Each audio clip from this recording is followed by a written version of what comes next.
Our next inductee, great friend and one sensational communicator, a Hall of Fame football player.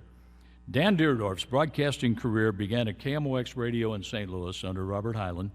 He was hosting talk shows, calling Missouri football. We did Mizzou football together in 1984. Cardinals football, he worked with Jack Buck. And he did some blues hockey, working with Dan Kelly. And he did Total Information PM. They had a hard time getting numbers for the afternoon drive show, but Double D did a pretty good job of bringing some numbers in there just by being himself. Dan Dierdorf. He later joined CBS NFL broadcast team to finish out his career doing some play-by-play, but not before he became a star on Monday Night Football, going national on ABC's Monday Night Football, following up Howard Cosell. I recently sat down at Dan's house to discuss his great career and this honor that he deeply appreciates going into the Missouri Broadcasters Association Hall of Fame. Let's take a look at the interview. Dan, welcome to the Missouri Broadcasters Association Hall of Fame. Thank you, John. It's an honor, it's a privilege, and if this is one of the perks, makes my day. Well, me too, Dan, and great to be with you again. We got to do some football together in 1984, doing the Mizzou games, and that's right before Do you know how long ago that was? Oh, it was just yesterday. Man. Some of the stuff that happened, it seems like yesterday. It was too much fun. Mizzou didn't win a lot at that point. No, they didn't. We were, let's say, we didn't catch them at their best. No, we didn't, but that didn't stop us from having a good time. As you all know, my good friend Dan Dierdorf is in the NFL Hall of Fame in Canton, which happens to be where he grew up. I was born about a mile away. I was 13 years old when I stood there with my dad, and it was a groundbreaking ceremony. Pete Rozelle put a shovel in the ground and turned over a spadeful of dirt, and I used to ride my bike down to the Hall of Fame as it was being built. Yes, it's hard to believe that I grew up in the shadow of the Hall. And then an All-American in Michigan, how did that come about? An assistant coach at Michigan who was from Massillon, Ohio, right next to Canton. He played high school football with my coach. Long and the short of it is, he got me to come to Michigan on a trip, and Bump Elliott was the head coach, and they offered me. I mean, you were ready for the big stage by the time you became a football Cardinal. Nothing prepares you for what it's like running out that tunnel, and there's 100,000 plus people in a football stadium. And I'm so fortunate that I had the opportunity to play college football at one of college football's blue blood schools. Well, I mean, I'll never take that for granted. What it was like only imagine, to be a Dan. Michigan grad, and no. Marvelous. Yep. Became an All-American. You were on the Cardiac Cardinal teams. Those were fun days. And how did the Dierdorf and Hart show come about? Jim Hart and Jim Bakken, our kicker, they were doing a show in the off season. They did an hour on a Saturday afternoon, and they called it the arm and the leg. Mm-hmm. A tricky name. And Jim Bakken took a 3-week vacation back to his native Wisconsin, and they asked me if I would fill in for the 3 weeks that he was gone. And I'll never forget it. I sat down in that legendary studio at KMOX, and the red light came on the microphone stand, and it just started coming out, and I was never intimidated by it. I was never hesitant in any way, and away we went. I have to tell you, and I had a chance to share the studio doing sports reports while you're doing afternoon drive. There was something magical about being on KMOX radio at that time. I used to sit in that sports office. You're there, Jack Buck is there. He was our boss, the sports director. I'm looking to my left, and it's Bob Costas. Here's Bill Wilkerson. Here's Gary Bender. Here's Dan Kelly. And I'm thinking to myself, I'm actually getting paid to be here. If only they'd have known, I would have written them a check.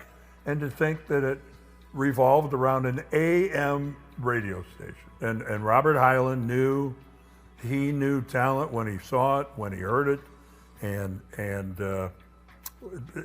you're right, it'll never be done again. A lot of guys who are ball players and reasonably well-spoken go on to be colormen or analysts, and Dan certainly did that. Very prominent Monday Night Football with Al Michaels on ABC, and later for many years with a number of great partners on CBS. But the thing about Dan was, he wasn't confined to football. I worked with him for many years on KMOX. No matter the sport or no matter the subject outside sports, he was aware, he was alert, and he was funny as hell, and a great audience. We had a wonderful time together. There is nothing in broadcasting that Dan cannot or could not do, but he's always done it with a smile, a great laugh, an incredible intellect and wit.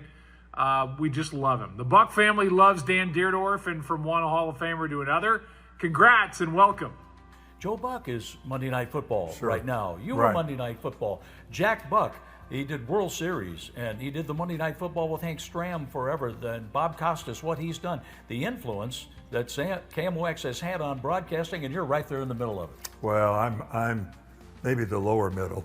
Oh, you're right there When in you the middle of it. I mean, when you just mention those three, the two Bucks and Bob, I mean, that's extraordinary that we've provided three talents on that level to the national broadcasting scene.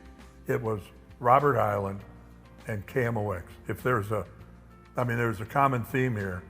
I mean, what he did with that radio station, the talent that he had, the wisdom and the ability to spot, to nurture, he just knew who was good and who wasn't. And St. Louis was just along for the ride. Well, Robert Hyland's in the Missouri Broadcasters Association Hall of Fame, one of the first to go in when they put the Hall of Fame together. Then Monday Night Football, what a staple in this country, still is. Yeah, it still is.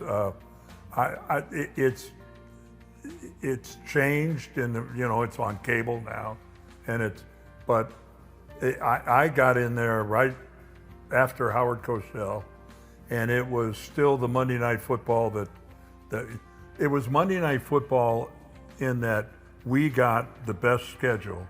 They gave us the best games, and we had the biggest audience every game, every week. Monday Night Football was appointment television to watch a football game. I was 37 years old when I started doing Monday Night, and there I am standing next to Frank Gifford. Al Michaels is the play-by-play man, and it was a great ride for 12 years. It was extraordinary. What a great team. And then you got into play-by-play. I was so happy you did that when you went to CBS and you got a chance to do that side of it. But on the TV side, the analyst, I've always said, kind of runs the show and tells everybody what's going on, but you did a great job of handing that off. I did it for a year, John, and I had an appreciation for how hard it is. It's hard in one respect that you don't, as an analyst, you get to see the play and then react to it. The play-by-play man has to react to it as it's happening. So I have an appreciation of how difficult that is. Now, the good news is for the play-by-play guy, when it's 35-0 in the fourth quarter, all you got to say is 3rd and 10, and it's up to the analyst to try to make chicken salad out of what.